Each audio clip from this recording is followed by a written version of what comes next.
Okay, balita naman po tayo sa pinakahuling sitwasyon sa Kamanava area. May ulat on the spot si Tina Panganiban Perez. Tina? Ruth, hanggang hita ang baha sa General San Miguel Street sa Sangandaan, Caloocan. Ilang metro pa lang mula sa apektadong lugar, may mga sumesenyas na sa mga maliliit na sasakyan na wag nang tumuloy.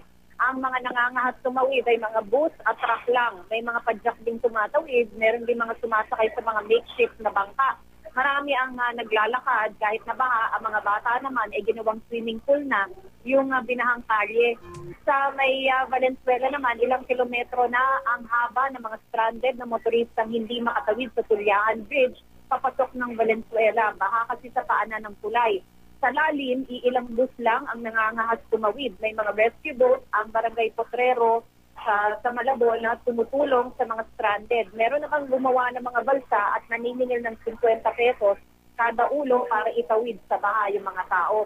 Ruth, may mga lumikas na sa mga evacuation center pero hindi pa namin mapuntahan ang mga ito dahil sa lalim pa rin ng baha. Dito sa ating area sa Kamanava, patuloy pa rin ang pag-ulan, walang humpay, ilang oras na rin natin itong naoobserbahan, makulimlim ang langit. Pero marami pa rin tayong mga nakikitang mga nasa labas ng kanilang mga tahanan. Ruth?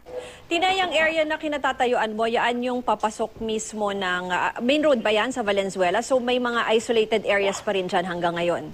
Yung dun sa may Tuliahan River, yung bridge doon mismo, hindi na siya tinatawid ng mga sasakyan.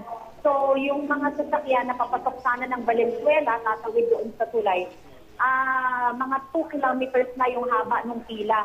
Kasi kahit yung mga bus, ayaw din nilang tumawid. 1 or 2 lang yung mga bus na nakita namin so far na matapang na pinuong yung baha. Dahil hanggang hita, singit na yung lalim. So yung mga kotse, marami yung mga nagpark na lang sa gilid ng mga kalsada. Pero sinabi mo kanina na patuloy yung ulan, ano? So ano ba yan? Since this morning ba tumataas yung tubig or nagsusubside na, humina ba yung, kumonti ba yung level ng baha? Ang kwento sa atin, nung mga nakausap natin sa Tuliahan Bridge, umabot daw sa kalye kanina yung baha. May mga nakita tayong mga basura. Sa ngayon, yung level ng tubig ng Tuliahan River, nagtatouch na siya dun sa ilalim ng kulay. Ganun nakataas. Pero at this point naman, yung nakikita ko kasi dito sa ibang video, may mga tricycle or may mga sidecar na pwedeng dumaan. Yung ganong klase, na, yung means of transportation na yun, pwede naman yun magamit ng mga stranded na commuters dyan.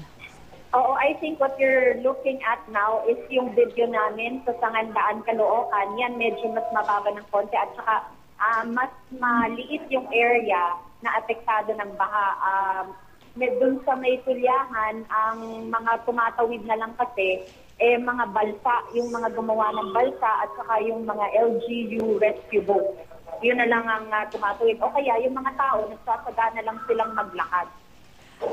Pero yung information mo kanina na meron na ring mga certain evacuees sa ilang areas, would you have information kung sa ngayon ano talaga yung pinakamahalagang pangangailangan nila dyan, Tina? Well, since tanghalian ngayon, Ruth, baka marami dun sa ating mga kababayan ang hindi nakapaghanda ng kanilang pagkain dahil sa mabilisang paglikas kanina nung tuloy-tuloy yung pagbuhos ng ulan at mabilis yung pagtaas ng tubig. Sisikapin nating ma-penetrate yung mga bahang kalsada para makalapit tayo sa kanila at malaman natin mismo yung kanilang sitwasyon. Okay, maraming salamat, Tina Panganiban Perez.